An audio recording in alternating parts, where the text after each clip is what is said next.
Somewhere in Australia today, someone earning $70,000 a year is sitting at a dealership about to sign for a $55,000 car.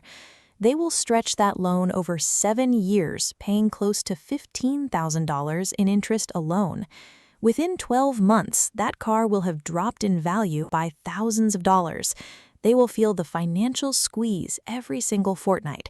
And the worst part is that nobody told them the real number they could actually afford. This is a clear dollar-for-dollar breakdown of how much car you can actually afford in Australia, based on your salary using real 2026 data. Most people go wrong the moment they walk into a dealership. The first question they hear is, what monthly repayment works for you? This question is a trap.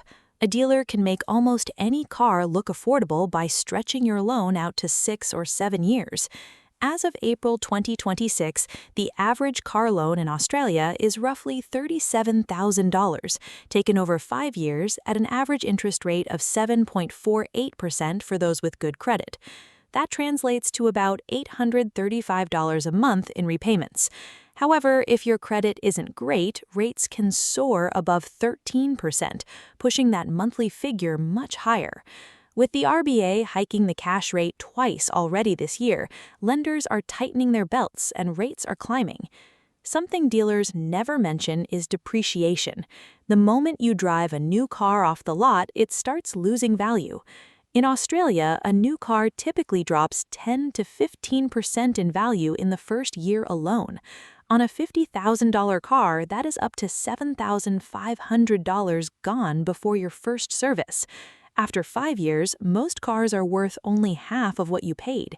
You end up making repayments on a loan tied to the original high price, while the asset itself is shrinking every month. To protect yourself, you should use the 24-10 rule.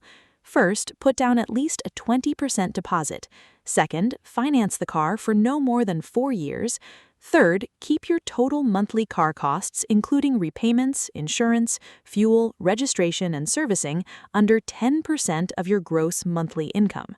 Currently, the real cost of running a car in Australia averages over $340 a week.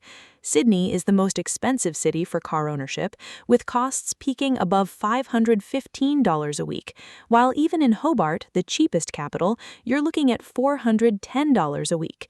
Registration ranges from $600 to $1,400 depending on your state, and comprehensive insurance on a popular SUV can cost up to $2,300 a year. Total ownership costs have jumped by nearly 16% since 2021, meaning Australians are paying roughly $2,800 more per year just to keep a car on the road compared to 5 years ago.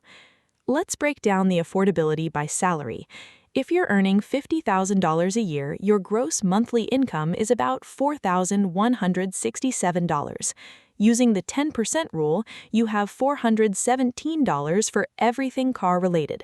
After subtracting running costs of about $250 a month, you're left with $167 for the actual loan repayment. On a 4-year loan at 7.5%, this supports a loan of roughly $7,000. With a 20% deposit, your total car budget is approximately $8,750. This means looking for a reliable used car like a Hyundai i30 or a Toyota Corolla with around 100,000 kilometers. It isn't glamorous, but it protects your finances. At a $70,000 annual salary, your gross monthly is $5,833, giving you a 10% budget of $583. Subtracting $280 for running costs leaves $303 for loan repayments. This supports a loan of around $12,700, and with your deposit, a total budget of $15,800.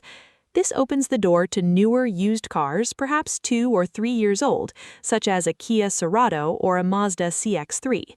The median full-time salary in Australia is currently around $87,000. At this level, your gross monthly is $7,225, and your 10% ceiling is $725. After running costs of $300, you have $425 for the loan, supporting a $17,800 loan.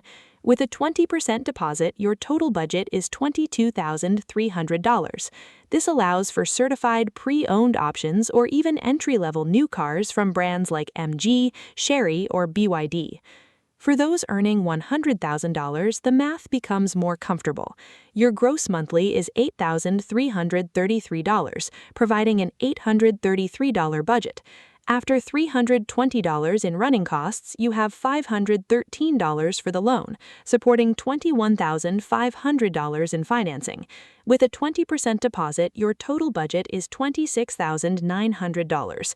Here, new car territory genuinely opens up with base models of the Mazda CX-5 or Toyota Corolla Cross. At $120,000 a year, your monthly gross is $10,000, giving you a $1,000 monthly cap. Subtracting $350 for running costs leaves $650 for repayments, supporting a $27,300 loan. With your deposit, the total budget is $34,100. This covers well-spec'd models like the Subaru Forester or Hyundai Tucson.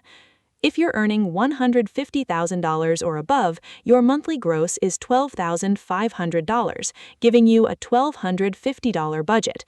After $380 in running costs, you have $870 for the loan, supporting $36,500 in financing. With a 20% deposit, your total budget is $45,600. This allows for a new RAV4, a Subaru Outback, or even a base model Tesla Model 3. These numbers might seem low or conservative, but that's the point. A car is not an investment. It's a depreciating asset that costs you money every week. Every extra $10,000 spent on a car that you don't actually need is money that isn't compounding in an index fund or property. That $10,000 could potentially become $20,000 in a decade if invested wisely. Being financially successful in Australia isn't about driving a brand new car every 3 years. It's about keeping car costs under control and funneling the difference into assets that actually grow your wealth.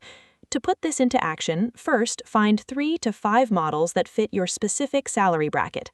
Second, save until you have at least a 20% deposit in a separate account. Third, shop around for the best car loan rate from credit unions and online lenders rather than just accepting the dealer's offer. The difference in interest can be thousands of dollars. Finally, map out every single cost on paper before you sign.